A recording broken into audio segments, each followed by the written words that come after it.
Lacson! Nakakahilo. Nahilo ako to sa, sa ending kasi hindi ko alam kung ano sasabihin nyo, kung ano ba yung dapat nyo sabihin. Pero, okay naman, kaso lang, ano yung baby back ribs nyo? Yung nasa likod nyo, ano, yung baby na ginamit yung Santo Niño? Alin? Wala lang, props nyo lang.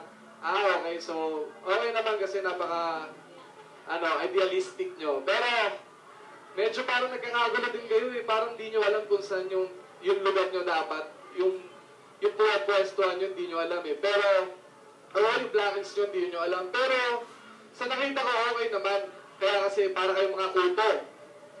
Kung umasta talagang okay. Ayan. Maraming salamat, Tribo Lacson. Ay! Para kayong mga kulto. Kung umasta. Okay. Ay!